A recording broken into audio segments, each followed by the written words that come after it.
Hey, what's going on, guys? My name is Agent Psycho, and looks like we're going to be heading straight into the 48th chapter of the Exploring the Arsenal series, featuring me, Agent Psycho, aka Toast98. And this time, we're going to be taking a look at the long-awaited and highly anticipated, somewhat, FS2000 family. This is one of the more recent assault rifles in the Combat Arms family. God damn it, Skype, stop bothering me. And yeah, the FS2000, it is a very good assault rifle family. It's just that the FS2000, the GP, even the GP standard variant, the FS2000 is really good in itself. So, right off the bat, I can tell you guys that all the variants of the FS2000 family are all really good. So yeah, let's get right into it. So the first thing I would like to mention is the fact that I still yet have not acquired I haven't had access to an the Deckland's FS2000 or the Deckland's FS or F2000 TAC. God damn, I can't get that name right. But anyways, you guys know what I mean. I don't have the epic variant of the FS2000 family, so if any of you guys out there do have the FS or the Deckland's F2K, then please let me know, and we'll try working something out so I can manage to get some gameplay and review on that. So yeah, send me a PM or leave a comment saying that, oh yeah, I do have it, and I'm willing to let you use it for a little bit for your review. So yeah, hopefully we'll work something out.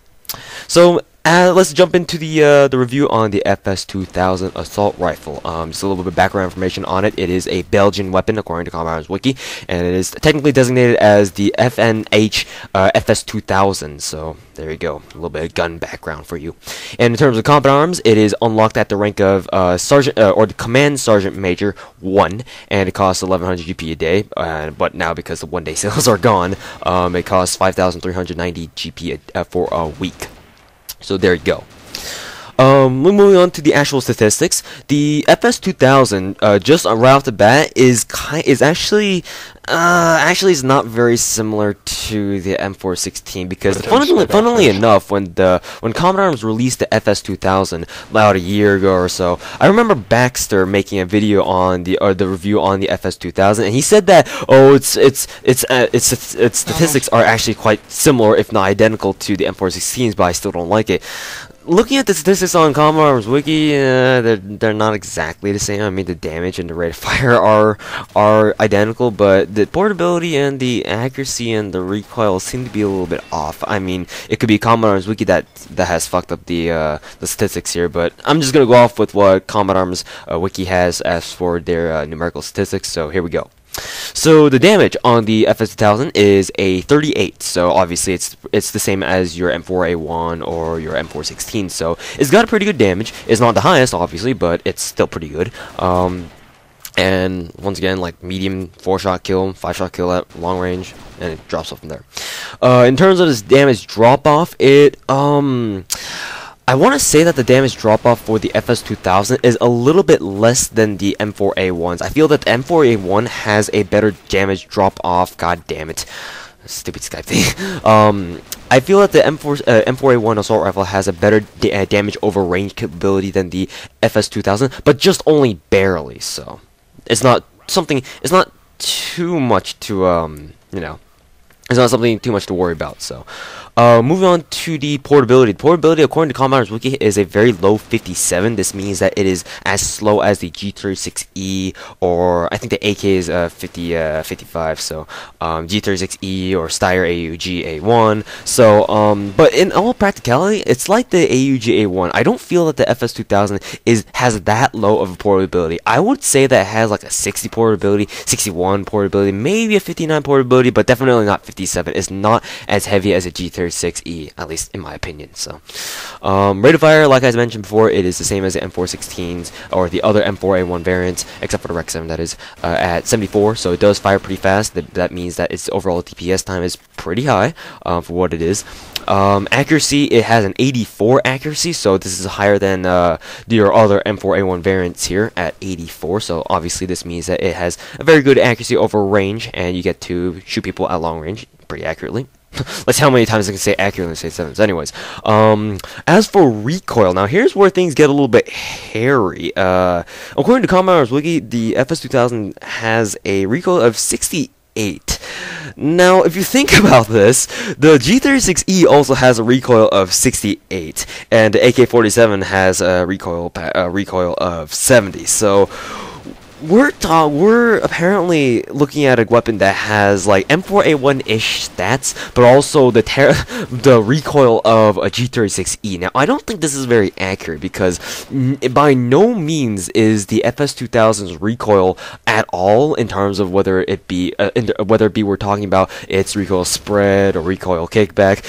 I don't think it's very accurate to, you know, make the FS2000's recoil statistic the same as the G36E's. It just doesn't make sense to me, because here's why. The recoil spread on the FS2000 is it's not small by any means. It's very big. That's what she said, compared to the M4A1s anyway. But the thing about the FS2000's recoil, which I'll briefly mention later as well, is the fact that its center speed is extremely fast. In fact, the FS2000 is one of the few assault rifle families whose center speeds are extremely fast.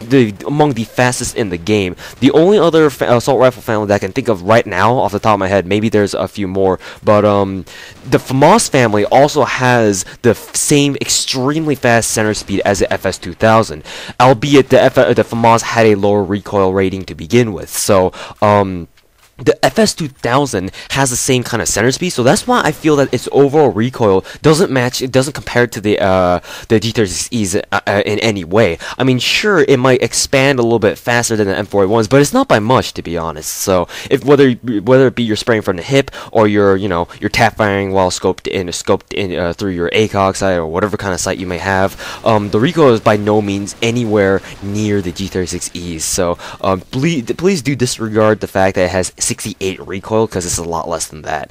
Recoil kickback as well is nowhere near like G36E level. Oh my god. So yeah, the recoil is actually, if I were to give it a recoil statistic, I would most likely give it like a 63, maybe 64, but it's kind of pushing it there. I'd honestly comfortably sit at the fact that the FS2000 may actually have a 62 recoil, but yeah, it's just ridiculous why Combat Arms Wiki has the recoil rating on the FS2000 tagged as 68. It just doesn't make any sense to me. Moving on to the what's up next here, the overall recoil controllability. So now the overall recoil controllability is exceptionally good on the FS2000 because of the fact that its center speed is so fast.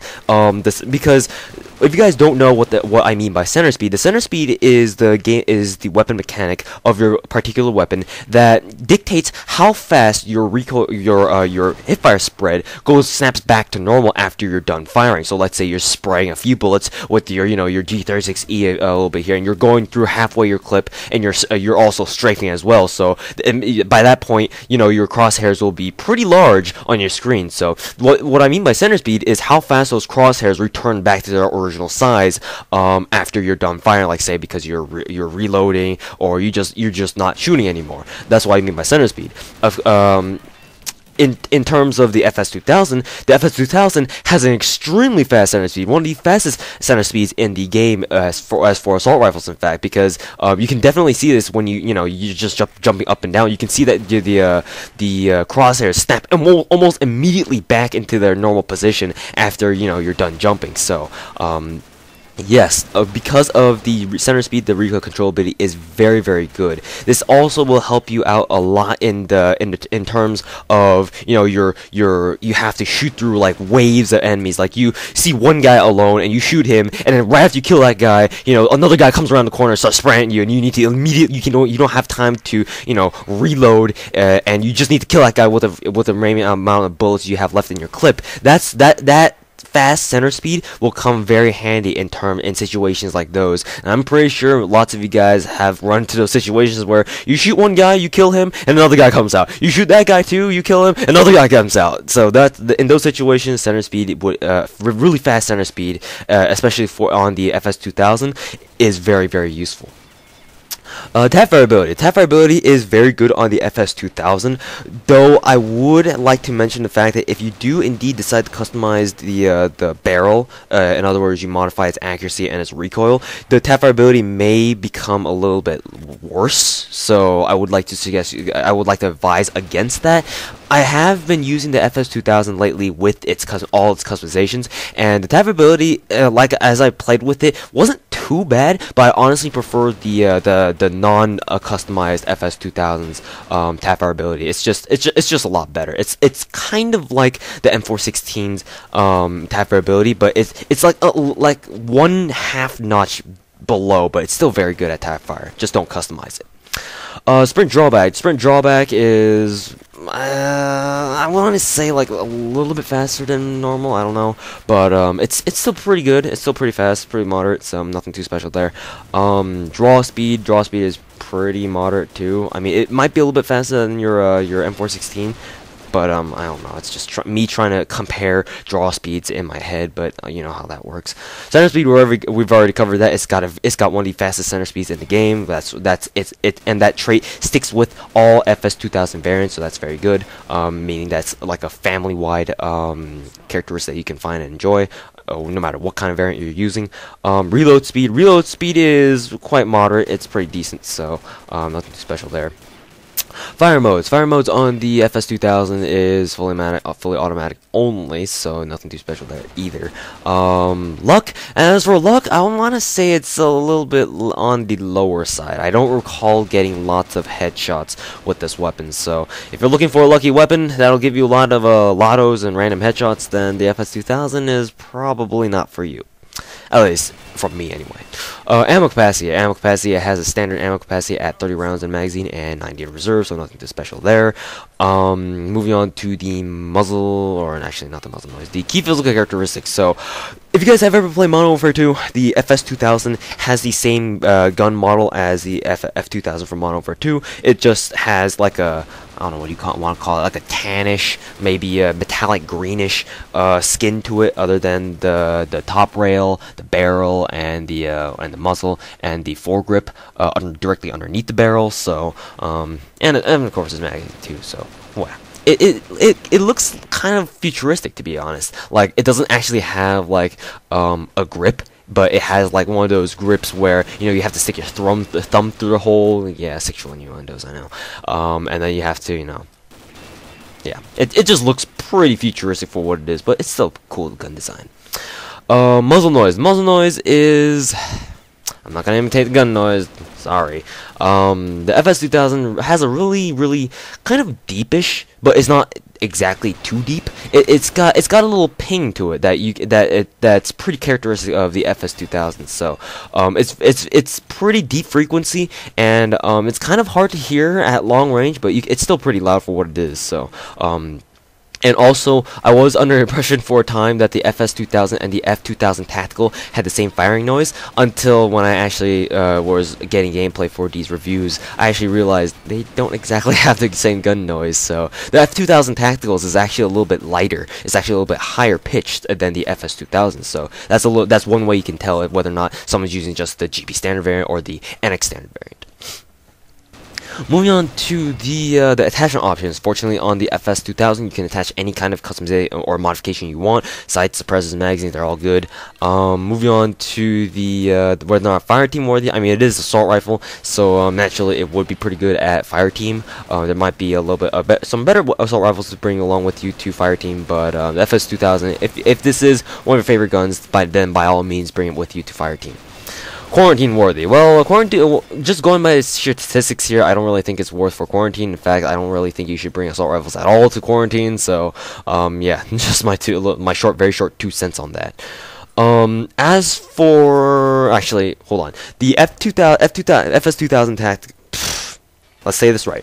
The FS2000 is able to be customized, all customizations. So barrel, piston, and trigger, they're all able to be customized. So, talking a little bit about the customization effects on the FS2000, like I mentioned before, the accuracy and the recoil customization, it doesn't really work out in your favor because, I mean, assault rifles are typically pretty accurate for what they are. It's good. It's like really long ranges that you might see a subtle difference between assault rifles in terms of how accurate they are over extreme ranges, but in normal assault range or assault rifle range, or for long range for assault rifles, the FS2000 is no different from the rest. And modifying your or customizing your accuracy to make it better in exchange for, you know, the effed up recoil patterns is not really worth it, because if you do customize the accuracy portion of the FS2000, then that means that your Tapfire ability is not going to be very good. And because the FS2000 has a pretty good damage drop-off, meaning that its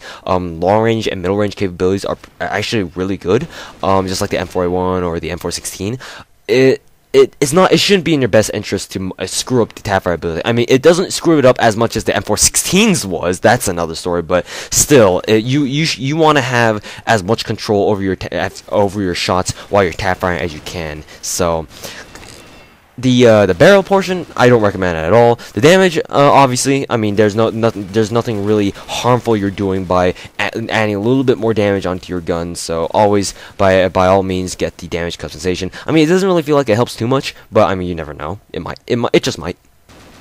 And let's see, finally, the rate of fire. Of course, the rate of fire is also pretty good as well. I mean, on top of that, or in addition, the trigger customization doesn't really make a difference, but then again, it's up to you. If you honestly feel like it does make a difference, then by all means go ahead and customize it, I suppose. So damage and all in all, damage and rate of fire, the only customization you should customize, but even then they're not really too significant. So if you don't have any customization parts, then don't feel like you're missing out on not customizing your FS2000, because you're really not.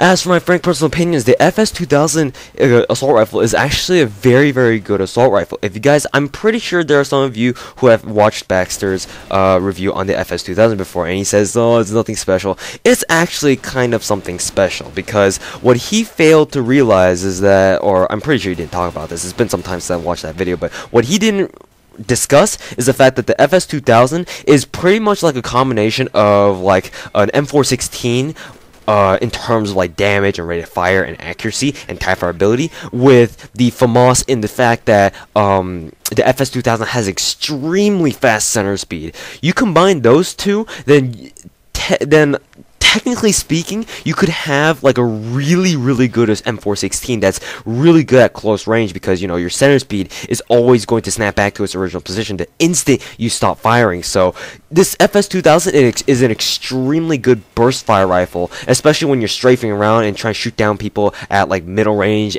but you can't aim down your sight because you know you're gonna get shot immediately if you do.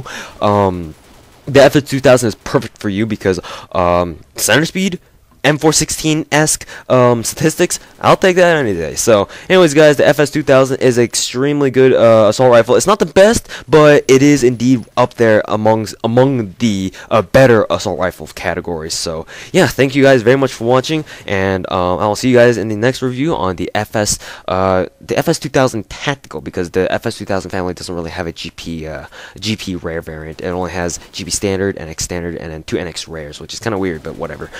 So yeah, thanks you guys for watching. Hope you guys have enjoyed the review, and hope you guys do check out the FS2000 sometime, because it is a very solid assault rifle. So yeah, thank you guys very much for watching, and I'll see you guys later. You could shit that then.